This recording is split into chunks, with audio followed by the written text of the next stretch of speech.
My girlfriend asked for no contact to find herself. Then I found her in beach photos with her ex. I shipped her belongings home and blocked everyone. She showed up crying on my doorstep weeks later. I'm Daniel, 29M, and I used to believe a relationship breaks loud. Plates shatter, doors slam, someone screams. Mine ended with a soft sentence at the edge of the couch. I think I need no contact for a while to find myself.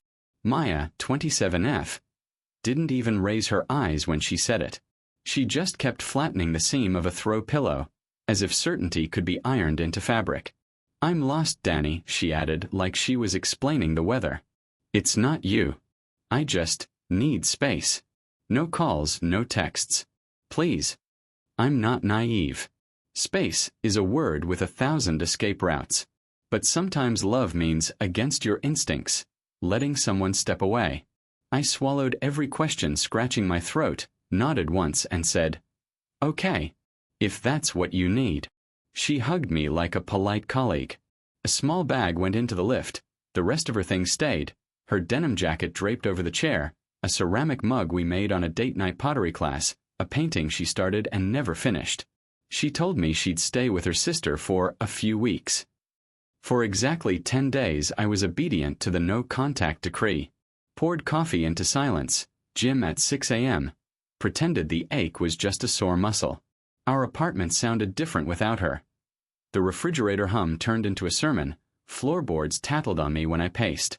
I didn't text. I didn't call. I stared at my phone anyway. On day 10, the phone betrayed me. Maya's mom, Livia, is one of those Facebook power users who posts albums like press releases. Family beach getaway. I recognized the deck railing and the teal umbrellas. Her parents' condo 2 hours south. What I didn't expect was the second photo. Maya in a sundress, hair caught by the wind, laughing into a shoulder I knew without wanting to, Ethan. Her high school boyfriend. The one she described as practically a sibling now. The one time he came up in conversation. In photo 3 he wasn't a sibling. His arm wrapped her waist with the familiarity of a used bookmark. In photo 4 the caption said, "So happy our family friend Ethan could join." And Livia tagged him. No contact to find herself. And she found herself in someone else's arms, with her mother as the photographer. It wasn't even the betrayal that made my hands go cold. It was the administrative audacity.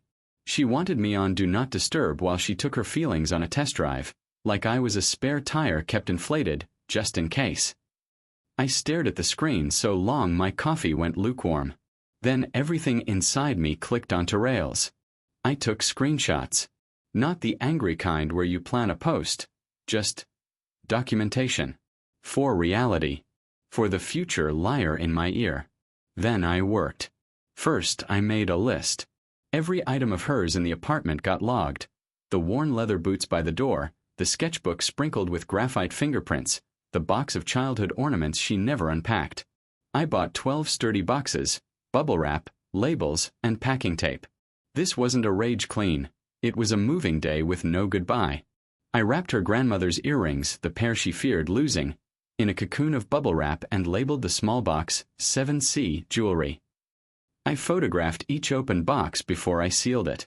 I printed a spreadsheet and slid copies into the top layer of 3 of the boxes. When I stacked the final box by the door, the apartment felt too big. It also, against my will, felt clean. Next, I called a courier service that offers insured, tracked shipments. Destination: her parents' address. Recipient: her father. Because if your parents can host your "I'm finding myself with my ex" trip, they can host your things too. $312 later, 12 boxes were on their way with barcodes and an app that let me watch each mile. When the tracking app showed "Delivered," signed by L. Costa, I opened Facebook, changed my relationship status to single, and logged out. Then I blocked Maya. Then Livia. Then Ethan. Then the cousins, the sister, anyone who might arrive in my messages with a script. I deleted Maya's contact, but wrote her number on a sticky note and slid it under a book in case I ever needed it for court or chaos. You think like that when the ground shifts. There is power in doing things quietly. I slept 8 hours that night. The first call came 2 weeks later from a number my phone didn't recognize. I let it buzz out. It returned. On the third attempt, I answered with the kind of calm voice my therapist would later applaud. "Daniel." "It's me." Maya's voice was breathless, like she'd sprinted up a point of view that made me look small.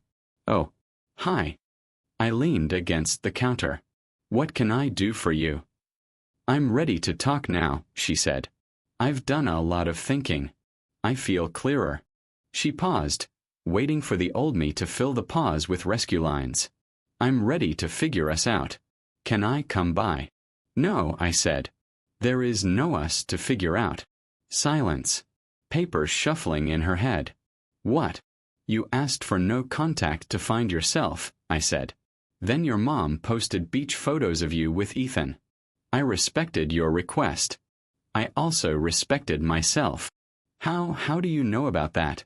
she stammered, like she'd left a burner phone in a glasshouse. "Your mom tagged him," I said. "Publicly." That was. Mom is clueless with social media. She didn't mean. Clueless or complicit, I said. Either way, the pictures were clear. You didn't need space. You needed witnesses. "It wasn't like that," she said, reaching for a script. "It just happened." I was confused. "Things don't just happen across 3 days of coordinated outfits," I said. "Decisions were made." Her inhale sounded sharp, like she'd swallowed a tack. "You're being cruel." I was going to come back. "I thought you'd be supportive." "I was supportive," I said. "I supported your journey by shipping your belongings to your parents' house. They signed for them 3 weeks ago." "You what?" "Box 7 has your grandmother's earrings," I said. "Bubble wrapped." "You can't do that," she said, now angry.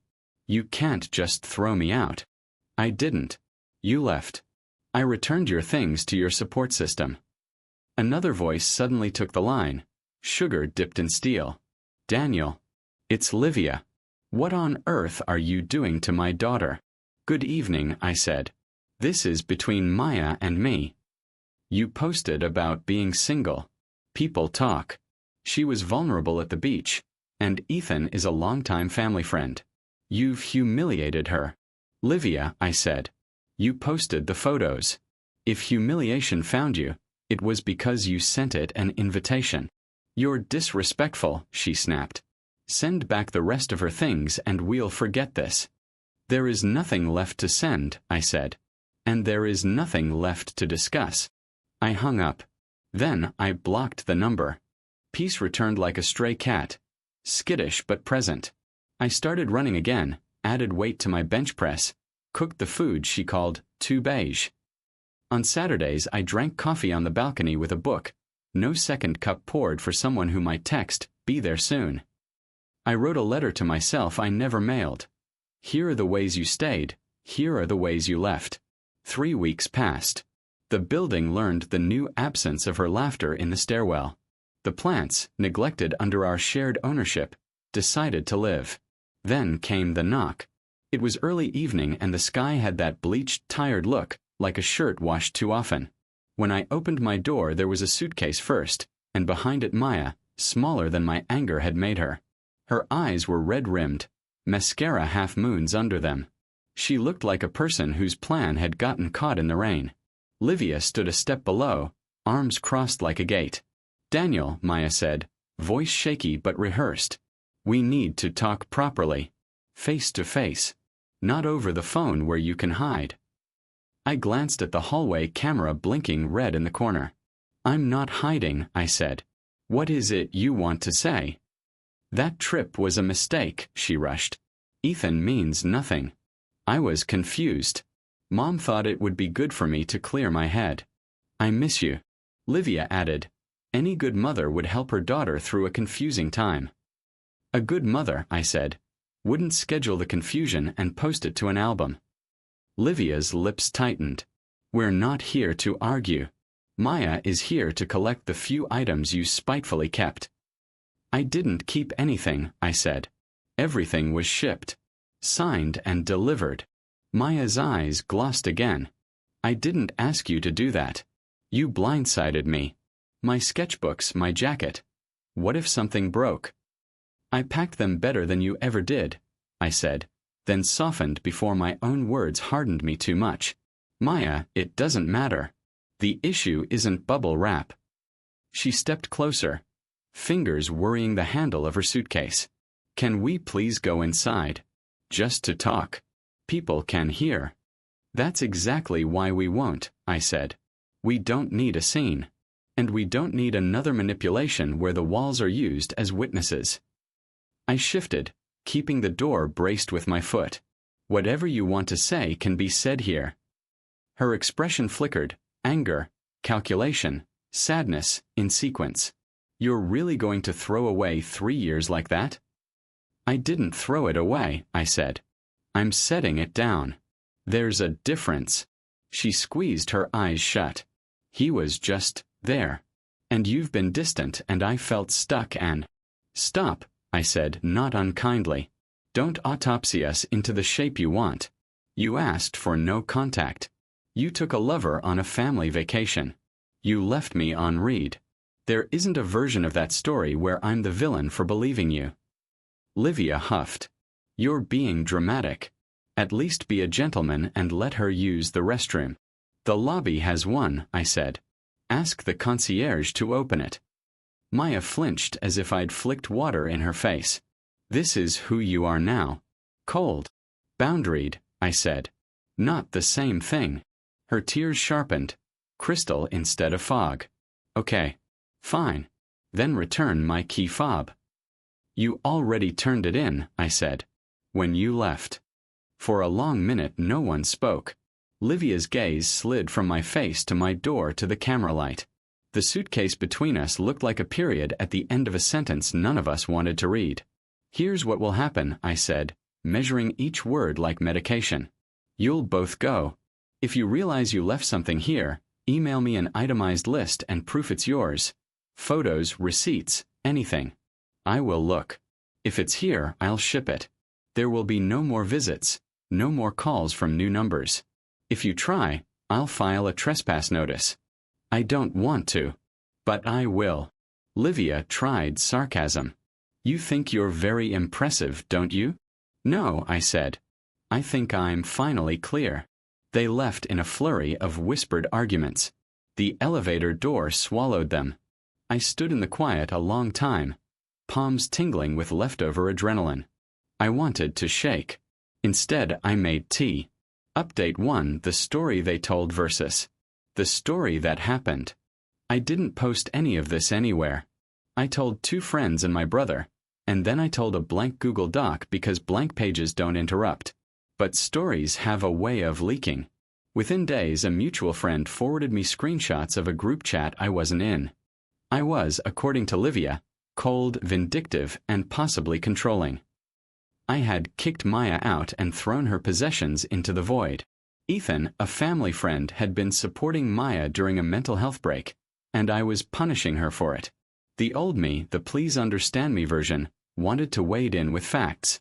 I wanted to post the tracking numbers and the photo of the signature. I wanted to upload the spreadsheet monochrome with seriousness. I wanted to caption our history. But the stronger part of me recognized nothing I said would matter in a gallery curated by someone else. The people determined to misunderstand, you will always find new syllables to chew. So I didn't post. I archived the screenshots with the album that started this, the one of the beach. Instead, I bought a plant with leaves like a promise and took it home. Update 2: the driveway sermon. 2 weeks after the doorstep scene, I got an email from a different address with Maya's name. Daniel, can we talk? Please. Just talk. No mom, no Ethan. There was a phone number, a plea, and an attachment. A photo of her boxes stacked in her parents' garage like a Tetris game they'd grown bored of. I didn't respond. This is the tricky part no one warns you about. Even when you do the right thing, your chest will audition new ways to hurt. Silence isn't an anesthetic. It's just clean. That Saturday, as I unloaded groceries, I saw a familiar car idle at the curb. Maya leaned against it in a hoodie, hands in pockets like a teenager who'd missed curfew by a year. She straightened when she saw me and stepped into my path. Don't call the police, she said, almost laughing. I know that's your new thing. My new thing is not letting conversations ambush me, I said. What do you need, Maya? She exhaled, cheeks puffing. I need you to know I'm sorry, she said. Really sorry. I did the worst version of everything. I thought the beach would clear my head. It didn't. Ethan is nothing, really. And my mom, she swallowed. Sometimes I let her run my life because it's easier than disappointing her. That's not an excuse. It's just true. I set the paper bag down on the hood gently so the eggs wouldn't revolt. I watched the truth walk around her face and try to sit somewhere. Thank you for saying that, I said. It doesn't change the end, but I'm glad you said it. She wiped under one eye with her sleeve. Would you ever? She closed her mouth, opened it again. No. That's unfair to ask. You've made it very clear. I just wanted to do one thing right. I hope you keep doing right things, I said. It sounded like a line you'd hear in a movie before the credits. But sometimes a line ends a scene because it's supposed to. She nodded, like a person memorizing a rule she wished wasn't a rule. If you find anything of mine, anything, I'll email, I said. Itemized list. Remember, a real small smile. You and your lists. They're the only way I survived a chaos childhood, I said, surprising both of us. And this. She looked at the ground and then back up at me, chest rising like a wave taking in air. Okay. Goodbye, Daniel. Goodbye, I said. She got in the car and drove away. I carried my groceries upstairs and made an omelet that didn't taste like victory or loss, just eggs. Update 3, what closure looks like, spoiler. Not what you think. People talk about closure as if it's something granted to you by the person who hurt you, like a final stamp.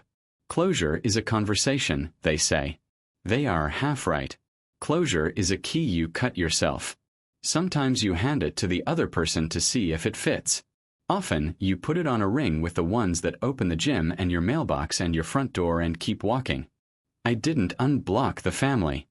I didn't unblock Maya.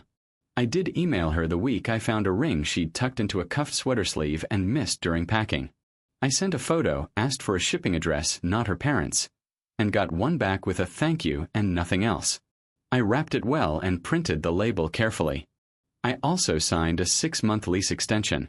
I thought moving would be the final symbolic act. But staying in the space we had built together and making it mine felt correct. Her chair went to the curb with a free sign. The empty corner got a lamp that makes a circle of light like a face tilted upward. The painting she never finished stayed in the closet, not as a shrine but as a reminder that unfinished things don't require you to become an artist to complete them. They require you to accept what they are. Sometimes I still think of the beach album, the way Livia's captions assigned every face a role. Sometimes I think of all the moments that could have gone a different way, if I had texted, if she had told the truth, if her mother had tagged no one. But then I think of the boxes labeled, the spreadsheet printed, the night I slept and didn't wake up to check a phone that did not need me. If you are reading this because someone pressed the same sentence into your lap, I need no contact to find myself. I hope you learn quickly what took me a month. Their journey is not a leash around your neck. You can say, okay, and still walk yourself home. The last time I saw Maya was in a photo a mutual friend posted. She was at a different beach, hair pulled into a knot, smiling at a dog that wasn't ours. I didn't zoom in. I didn't read the comments. I just hoped, briefly and genuinely, that she had found the self she was so desperate to meet. Then I put my phone down and went for a run along the river. The air saltless and clear, the path mine. Because closure, I've learned, is not a door someone closes for you.